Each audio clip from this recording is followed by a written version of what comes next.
उत्तराखंड का जोशीमठ बहुत ही अजीब संकट में फंस गया है। चोटी पर बसे शहर की जमीन खिसक रही है, घर धंस रहे हैं, दरारें पड़ रही हैं। वैज्ञानिक कह रहे हैं कि हालात हाथ से निकल चुके हैं। अब जोशीमठ विज्ञान के बस की बात नहीं, इसे अब प्रशासन से ही वही बचा सकता है। मतलब जमीन धंसने को रोकने का कोई उपाय नहीं है। अब जल्द से जल्द यहां से लोगों को हटाया जाए, वरना कोई सुबह या शाम जोशीमठ के अंत का ऐलान कर देगी। आज एडमिनिस्ट्रेशन मौके पर पहुंच चुका है। हमारे वक्त की बड़ी तबाही से एक जोशीमठ के धंसने के पीछे कौन है, आपके हर सवाल का जवाब देने वाली एक सर्वे रिपोर्ट हमने तैयार की है। हमारे संवाददाता पवन नारा का इन्वेस्टिगेशन आप भी देखिए और अपनों के साथ शेयर करिए।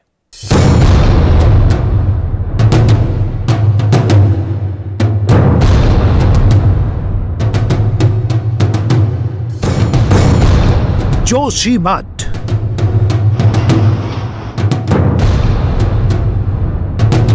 87 साल पहले हुई थी भविष्यवाणी।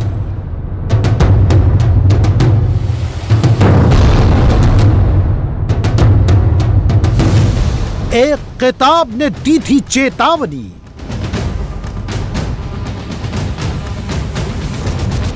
सब सोते रहे, खतरा जाग गया।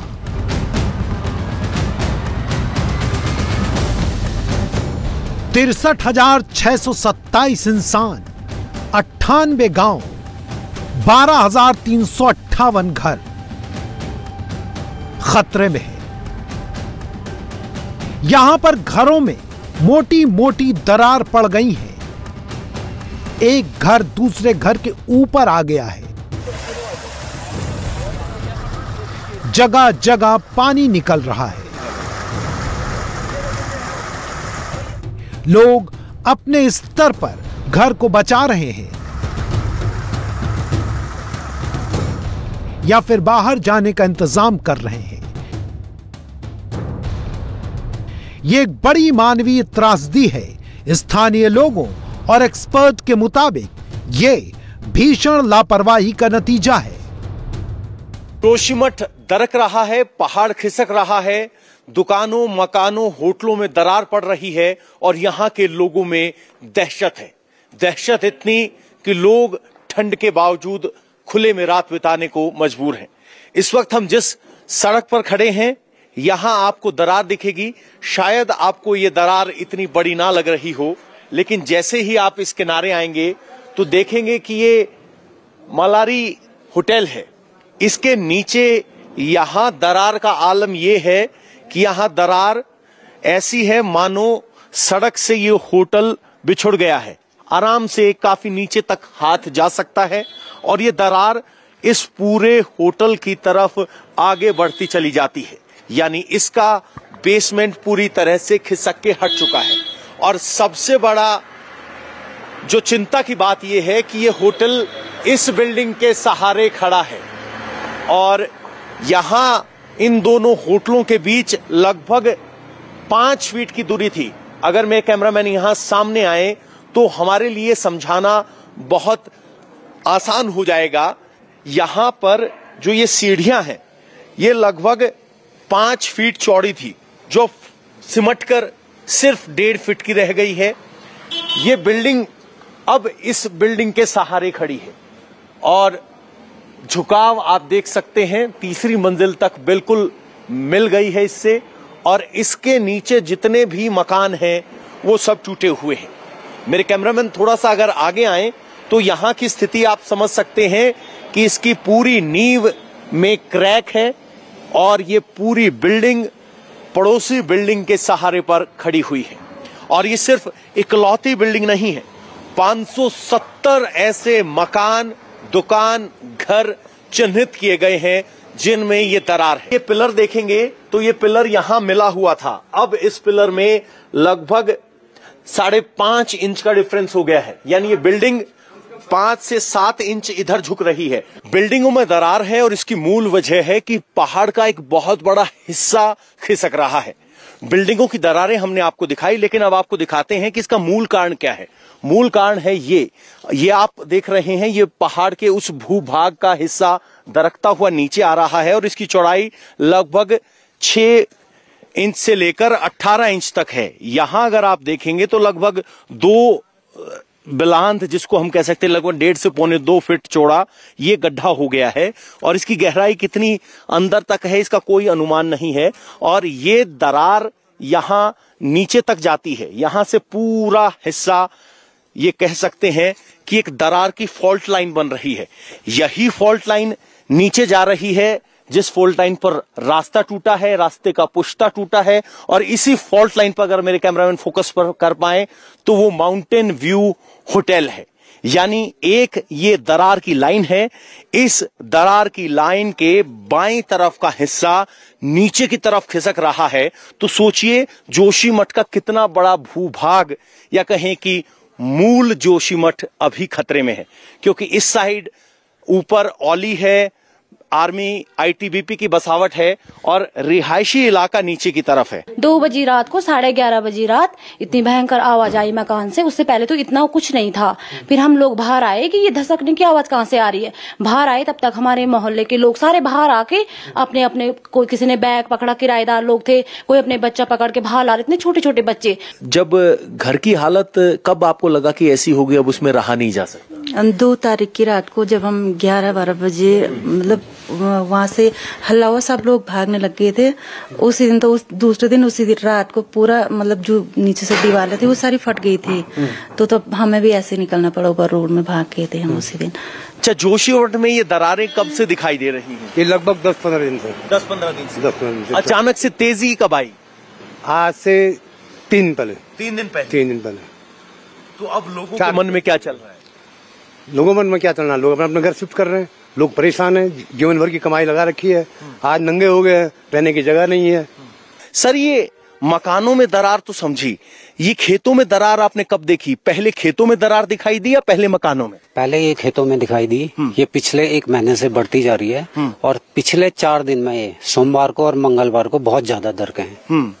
और ये दरार कम से कम जमीन में 20 फीट से नीचे है। अच्छा, आपने कुछ डाल के देखा है? हाँ, इसमें तो 20 फीट है।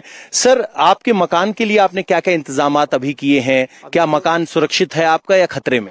नहीं, खतरे में है। बारिश आएगी तो ये 100% खतरे में है और हमने अपना सामान शिफ्ट कर लिया है और धीरे धीरे कर रहे हैं। अभी जो स्थिति है ये लैंडस्लाइड, ये मल्टीपल फेलियर है और ये सब्सिडेंस है और ये इसको धसाव जिसको कहते हैं, ये सीधे सीधे अलकनंदा में समा रहा है ये पूरा स्लूप। तो अभी जो स्थिति है उसमें विज्ञान से ज्यादा उसमें प्रशासन को करना होगा। आज जो स्थिति आ गई है, इससे पहले जब हमारी रिपोर्ट आई थी तब भी कुछ हमने जून जुलाई में रिपोर्ट सबमिट की थी, तब भी ऐसी स्थिति थी कि कुछ साइंटिफिक तौर पर किया जा सकता था, जियो इंजीनियरिंग मेजर्स लिए जा सकते थे। लेकिन आज स्थिति यह है कि 15-20 हजार लोगों के तत्काल जीवन पर संकट है। तो अभी वहाँ प्रशासनिक इनिशिएटिव लेने की जरूरत है, लोगों को तत्काल वहां से इवैक्यूएट करने की जरूरत है और उनको अन्यत्र बसाना, क्योंकि अब वो रुकने से रहा।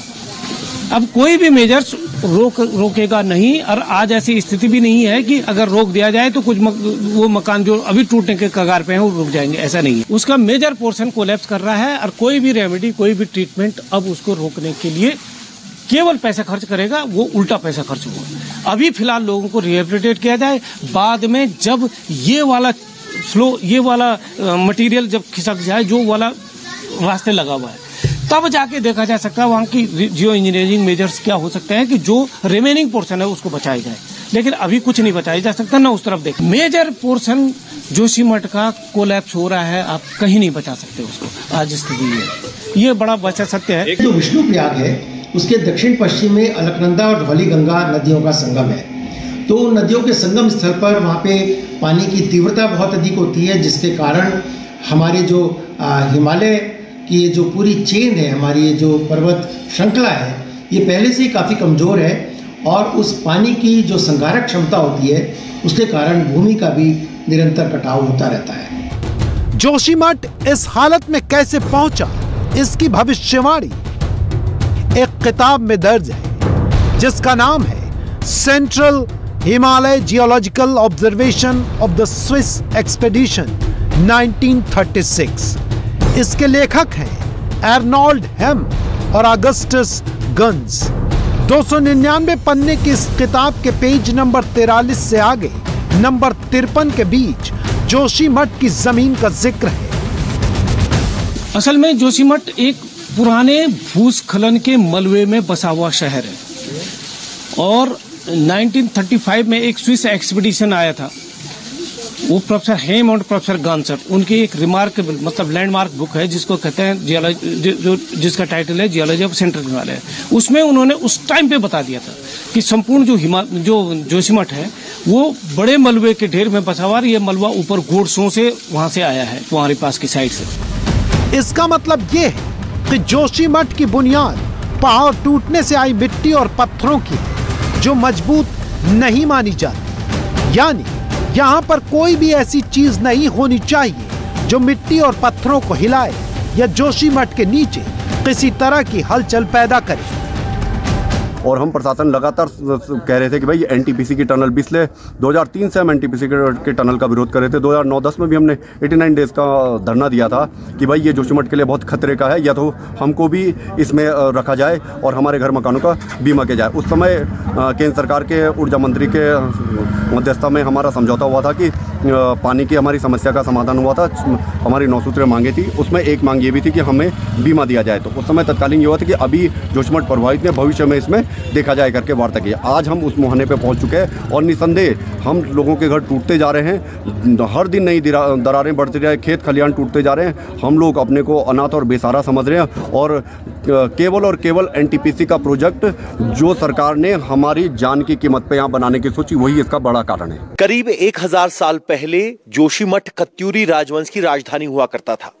उस वक्त भी भूस्खलन हुआ था जिसकी वजह से कत्यूरी राज परिवार को अपनी राजधानी बदलनी पड़ी थी। इसके बाद बार बार इस तरह से पानी निकलने की घटनाएं होती रही। 1970 में भी एक विशाल भूस्खलन हुआ जिसके बाद मिस्र कमेटी की एक रिपोर्ट सौंपी गई।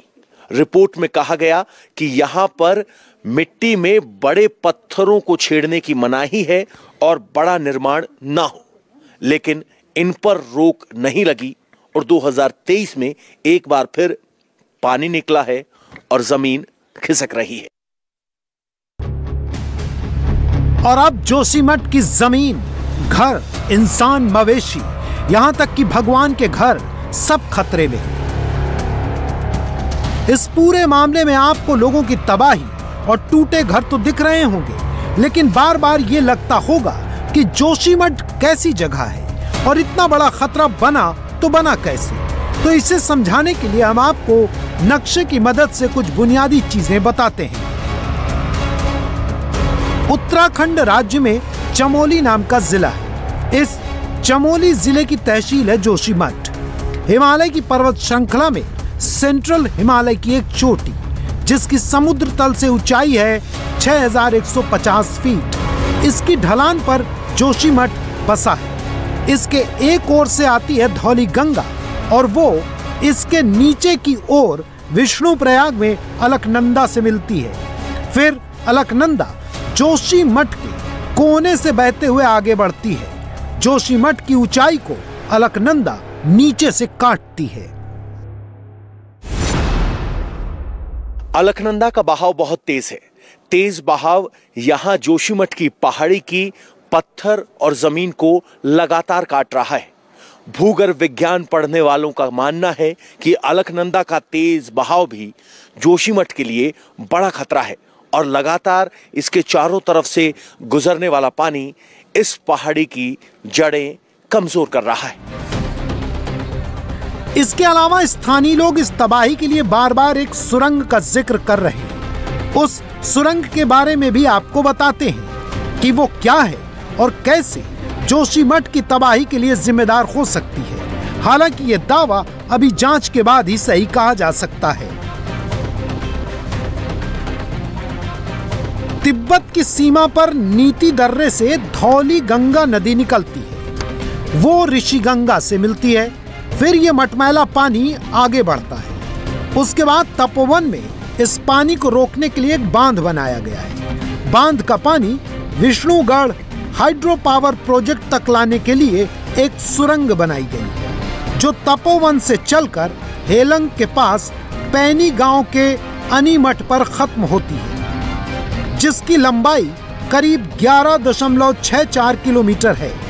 ये गोलाई में 4.8 मीटर चौड़ी है। निर्माण की दृष्टि से ये 5 हिस्सों T1, T2, T3, T4, T5 में बटी हुई है। तपोवन बांध से जोशीमठ की सड़क से दूरी 15 किलोमीटर है, यानी पूरे जोशीमठ के नीचे से सुरंग का प्रोजेक्ट जाता है। मैं तपोवन में इस सुरंग के ठीक ऊपर खड़ा हूं।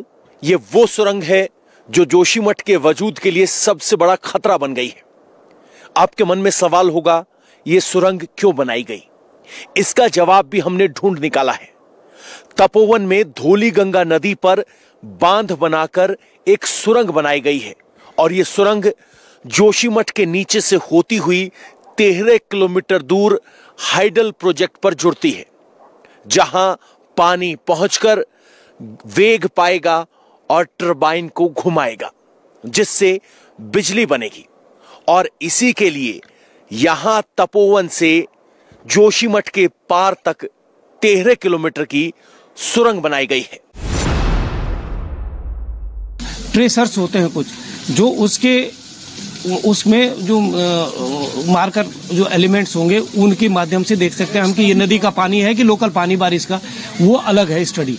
उस पानी के सैंपल और धौली गंगा के पानी के सैंपल लेके तब बता सकते हैं आपकी भैया इनमें कितनी सिमिलरिटी। लेकिन अभी जो मेरे को लगता है, जो लोग वहां बोल रहे थे कि इस दरार का असर है, क्योंकि उसके बाद ही होने लग गया था, 7 फरवरी के बाद ही वहां दरारें पड़ने लग गई थी, तो हो सकता है कि इसका बड़ा रोल हो इसमें। मैं अभी ये बहुत मेरा कंक्लूसिव एविडेंस उस पर नहीं कर सकता हूं मैं, क्योंकि ये बड़े अध्ययन का मामला है। ये साइंटिफिक एक तरह से, एक होता है साइंटिफिक स्टेटमेंट, एक होता है statement of a scientist. Statement of a scientist इस समय मैं दे रहा हूं क्योंकि मैंने इस दृष्टि से मैंने उसका अध्ययन नहीं किया है उस पानी का, लेकिन कल के दिन साइंटिफिक स्टेटमेंट भी आएगा अगर उन दोनों पानी का रिजेम्बलेंस की जाए। पाथ फाइंडर कुछ ट्रेसर्स होते हैं जो साफ पता करते हैं ये पानी कहां से आया है। जोशीमठ शहर में जगह जगह पानी निकल रहा है। पानी का रंग मटमैला है, इसकी वजह से जमीन भी धंस रही है। इस पानी पर सवालों का जवाब हमें एक बार फिर एक सुरंग और एक त्रासदी की ओर लेकर जाता है।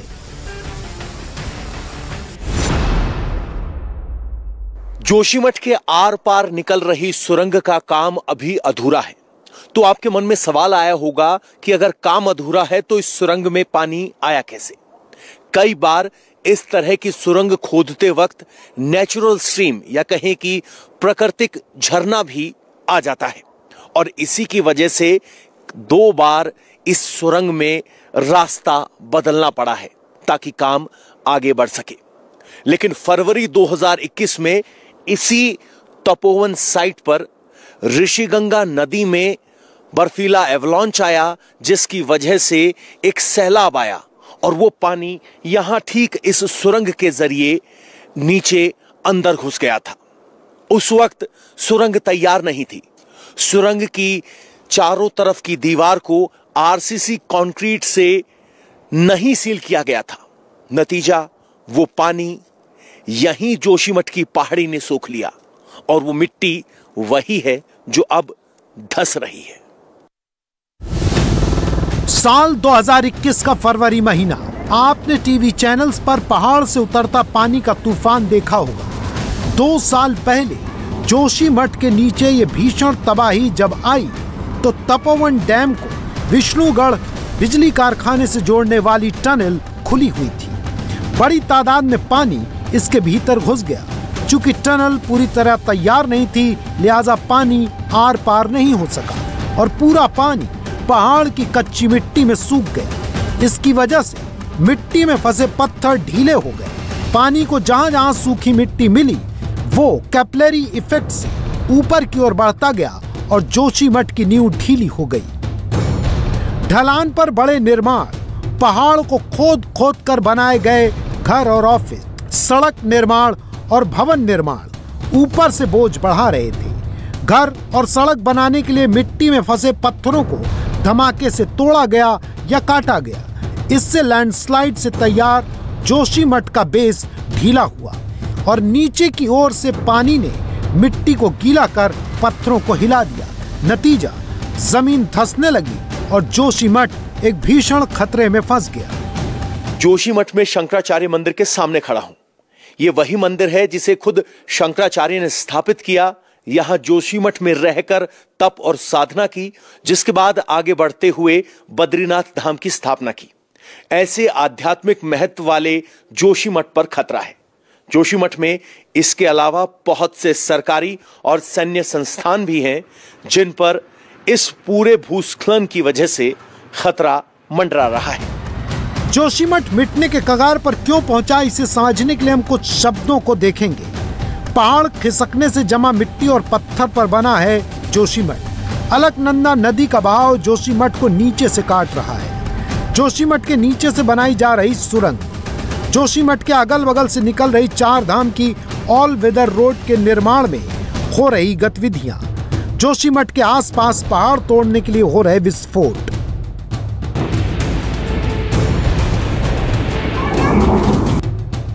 उन्नीस 1976 में आई पानी की तबाही के बाद मिश्रा रिपोर्ट की अनदेखी, 2009 में घरों पर आई दरारें, 2021 के बाद लगातार पड़ रही दरारों की अनदेखी बताती है कि जोशीमठ के बारे में central Himalaya geological observation of the Swiss expedition 1936 में अर्नोल्ड हेम और अगस्टस गन्स ने जो बात कही थी, अगर उसे गंभीरता से लिया गया होता तो भारत के इतिहास में जोशीमठ की यह त्रासदी दर्ज न होती। इंडिया टीवी हर वक्त हर जगह डाउनलोड करने के लिए सर्च करें India TV news Google play store या ऐप स्टोर पर।